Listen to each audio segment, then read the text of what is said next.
Hey, have you ever wondered if you could make any money off of selling your woodworking or your crafts? Maybe you're retired, maybe you're thinking about a side hustle, maybe not.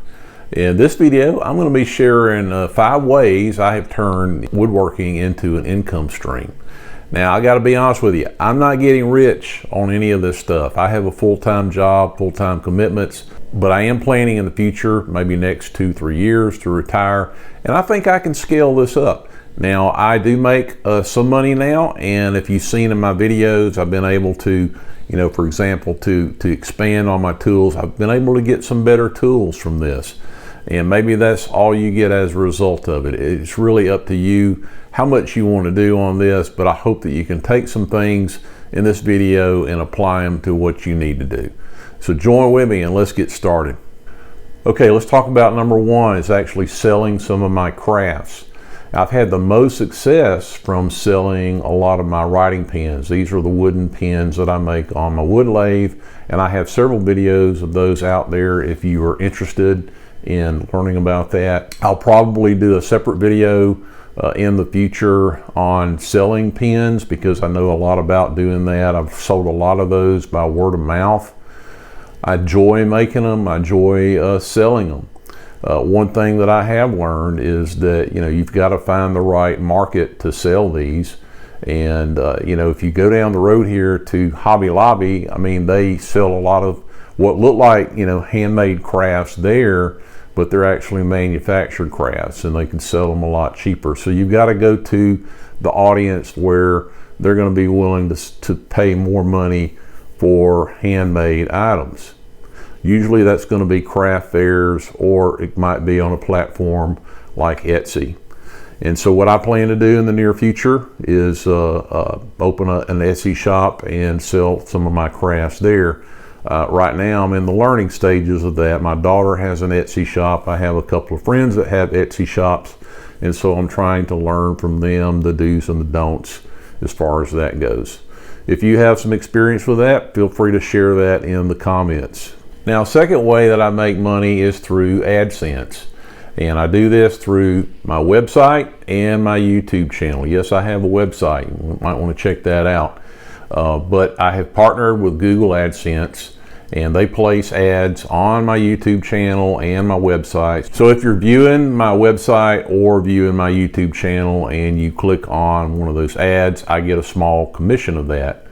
And obviously the way you scale that up is you have to increase the number of views, like on your video, and the duration that people watch your videos, which is something that I'm constantly trying to improve over time, because it is a direct relationship. The more views, the more duration that people watch your videos, the more revenue you can make from AdSense. Now, this is more of a what I'd call a passive income stream, as opposed to making a craft, which is you have to make it and sell it.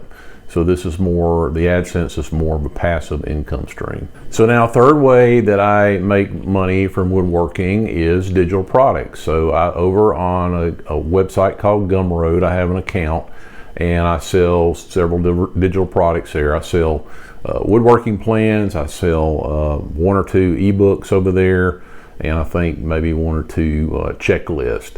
But I hope to have in the future, some more wood carving patterns over there that I'm trying to put over there. I would encourage you to check out the wood carving ebook that I have over there. Quite a few pages in different projects. I think there's 7 different projects that I have in there, and a lot of tips on how to carve.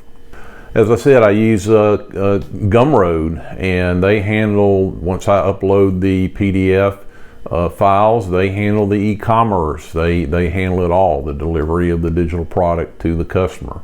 What I sell there, I normally, because I'm building an audience, I sell a lot of stuff for free, but Gumroad does allow the customers to donate. So it's kind of like the buy me a coffee concept. So people have an option. They can enter their email and download the item for free, or they have the option of donating. And so I do make a little bit of money through people's donations.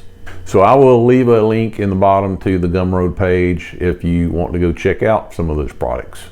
So a fourth way I make an income stream is affiliate links, and you'll notice some of these sometimes in the description of my YouTube videos. I also have them on my website. The main affiliate partnership that I'm associated with is Amazon. Everybody likes to shop from Amazon, right? And you can also read a lot of the reviews on Amazon and get a better feel for the product and if people like the product. So what happens is if you watch a video, one of my videos, and you click on one of those links, and I'll normally identify those links because you're required to identify them as affiliate links. But if you click on those, I get a commission from what you purchase through that link. But you don't pay any extra, on that product. That link does not, ramp up the price of the item. It's the same price that you would normally pay. I just get a small commission from that if you pay through that link, and I appreciate your support if you do that. Now this works very well, I think, with videos and articles like tool reviews, and sometimes it does work on some of my project videos if people want to learn what kind of tools that I'm using for a project. But particularly tool reviews, people are already sort of ready to maybe buy a tool. So if you do tool reviews, sometimes those are more successful.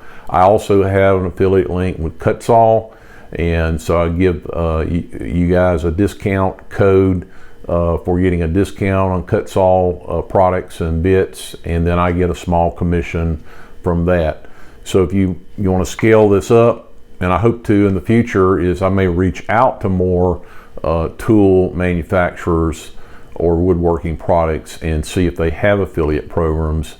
And but the key is, though, I want to be very authentic about what I do. I don't want to try to just sell you any tool. I generally show you the tools that I enjoy using and I really have a lot of confidence in. I feel like they're quality tools. Check them out sometime. If you want to buy a tool, that's great. It supports the channel and I appreciate it. Okay, so the fifth one is, I guess you would call, sponsorships, and I haven't really done a whole lot with this.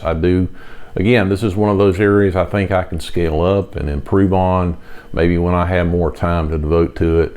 But what I mean by sponsorships is I mean that sometimes manufacturers of tools will reach out to me and they'll want me to do a video of their tool, do a review of their tool, and they will either offer to pay me for that, which I haven't really done any of that. I have had a company like Beavercraft has reached out to me and sent me a spoon carving kit and asked me to do a video, and I did that, but they didn't pay me to do the video. They just gave me the product. So one way you can, in a way, make money from this is, sometimes you can get some tools sent to you by a manufacturer as a sponsorship, I guess you could call it, and they may not pay you necessarily, or they might. You may have to work that out. I haven't really got into any paid sponsorships. I do get a lot of inquiries, a lot of emails about this, but I get a lot of people wanting me to show products that aren't related to woodworking. So a lot of times I don't even answer those requests, because I tend to want to, if I'm going to do this, I want it to line up with you, the audience, and the things that you want to see. I don't want to, do a video about baby products, for example. I get people reaching out about baby products, but my channel is not about baby products. So anyway, this is one I think that could possibly be a money maker if you've got a good YouTube channel or a good platform or a website. And manufacturers sometimes see this as an opportunity to get their products out there, because it's kind of a low cost opportunity for them to advertise their products. So this is a pretty good one. I think it's one that I can definitely expand on. Okay, well, that was the 5 ways that I'm making an income stream off of woodworking, and I hope you found something valuable with that. If you've got any questions, please leave them in the comments, any tips or anything that you want to share. Again, I feel like I didn't want to share any numbers with you, because I really don't think that's too important and not necessarily relevant. There are some superstars out there in the woodworking world that are making a lot more money through YouTube and other means than I am. But you know, everybody's different. Everybody's going to have a different audience and a different niche that they're trying to follow. And you know, you may not want to do all of these. You may just simply like to you know, make a product, make a craft, and go to a craft fair and just enjoy you know, talking to people and interacting with people, and that's great.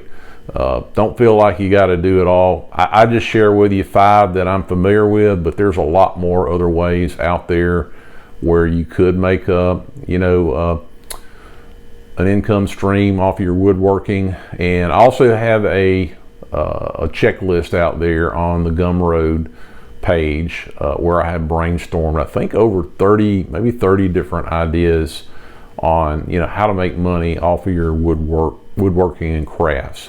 Again, I haven't explored all these areas. I'm only sharing like these 5 areas that I'm familiar with. But anyway, thanks for watching, and we'll see you in the next video.